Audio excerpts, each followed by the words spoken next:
पुराने वक्तों की बात है कि एक बादशाह के दरबार में एक अजनबी हाजिर हुआ और बादशाह से नौकरी का तलबगार हुआ।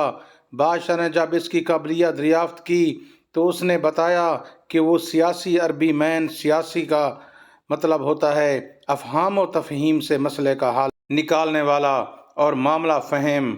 बादशाह के पास पहले ही सियासतदानों की लंबी कतारें थीं, लेकिन इत्तफाक से इस अस्तबल का रखवाला फौत हो चुका था।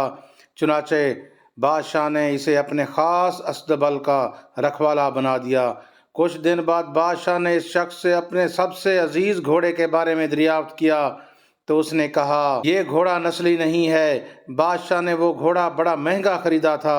चुनाचे बादशाह ने इस शख्स को हाजिर करने का हुक्म सादिर किया जो दूर कहीं जंगल में घोड़े सुधाने और सुधाकर बेचने का कारोबार करता था। जब वो शख्स हाजिर हुआ तो बादशाह ने उसे दरियाफ्त किया, तुमने तो मुझे ये घोड़ा असली और नस्ली कहकर बेचा था, लेकिन ये तो नस्ली नहीं है। इस शख्स ने जवाब दिया कि बादशाह सलामत, घोड़ा तो नस्ली है, लेकिन इसकी पैदाइश के वक्त इसकी माँ मर गई थी। चुनाचा ये घोड़ा एक गाय का दूध पीकर और इसी गाय के जेरे साया पला है और बचपन इसने गाय के साथ ही गुजारा है। बादशाह ने इस शख्स को रुखसत किया और अपने अस्तबल के रखवाले को बुलाकर पूछा कि तुमको कैसे पता चला कि घोड़ा असली नहीं है। इसने जवाब दिया, घोड़ा जब घास खाता है तो सर नीचे करके गायों की तरह घास खाता है, जबकि नस्ली घोड़ा घास मुंह में लेकर सर उठा लेता है।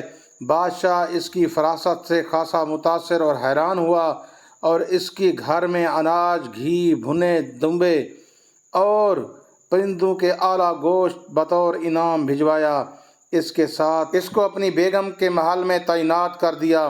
कुछ अर्सा गुजरने के बाद इसने अपने मसाहिब से अपनी बेगम के बारे में राय मांगी तो उसने जवाब दिया कि इसकी तौर अतबार तो मलका जैसे हैं, लेकिन शहजादी किसी बादशाह की बेटी नहीं है। ये सुनकर बादशाह के पैरों तले से ज़मीन निकल गई, क्योंकि इसकी बीवी एक बादशाह की बेटी थी। बादशाह ने अपने हवास दुरुस्त किए और अपनी सास को बुला भेजा और मामला इसकी गोश गुजार किया। बादशाह की सास ने इसे जवाब दिया कि हकीकत ये है कि तुम्हारे बाप ने मेरे मियाँ से हमारी बेटी की पैदाइश पर ही इसका रिश्ता मांग लिया था, लेकिन हमारी बेटी 6 माह की उम्र में फौत हो गई। चुनाचा हमने तुम्हारी बादशाह से करीबी ताल्लुकात कायम करने के वास्ते इस बच्ची को अपनी बेटी बना लिया और इसकी परवरिश करके तुम्हारे साथ इसकी शादी कर दी। बादशाह ने मसाहिब से दरियाफ्त किया कि तुमको कैसे पता चला कि मेरी बीवी शहजादी नहीं है। इसने कहा कि इसका सलूक खादमों के साथ ठीक नहीं और बादशाह इस तरह नहीं करते। बादशाह अपने मसाहिब की फरासत से मज़ीद मुतासिर हुआ और बहुत सा अनाज और भेड़ बकरियां बतौर इनाम इस मसाहिब को दीं और इसके साथ साथ इसे अपने दरबार में मुतय्यन कर दिया। कुछ अर्सा गुजरने के बाद इसे अपने इस मसाहिब से अपने बारे में राय दरियाफ्त की। मसाहिब ने कहा, अगर जान की अमान पाऊँ तो अर्ज़ करूँ। बादशाह ने इससे जान की अमान का वादा किया तो इसने कहा कि तुम हो तो बादशाह, लेकिन ना तुम बादशाह के बच्चे हो, ना तो तुम्हारा चाल चलन बादशाहों जैसा है।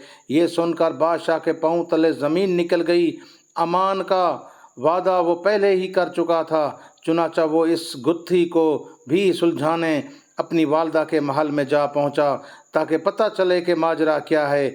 इसकी वालदा ने इसकी बात सुनकर कहा, हाँ, तुम बादशाह के नहीं बल्कि एक चरवाह के बेटे हो। बादशाह ने मसाहिब को बुलाया, इससे पूछा कि तुम्हें कैसे पता चला कि मैं बादशाह का बेटा नहीं हूँ।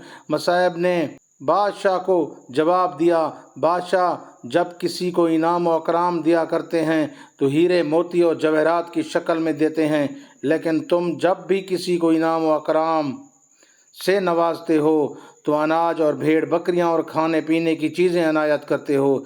ये सलूक किसी बादशाह के बेटे का नहीं बल्कि किसी चरवाह के बेटे का ही हो सकता है। अगर आप लोगों को कहानी पसंद आई तो आपने चैनल लाजमी सब्सक्राइब करना है, इसको लाइक भी करना है और शेयर भी करना है। अब हमें दीजिए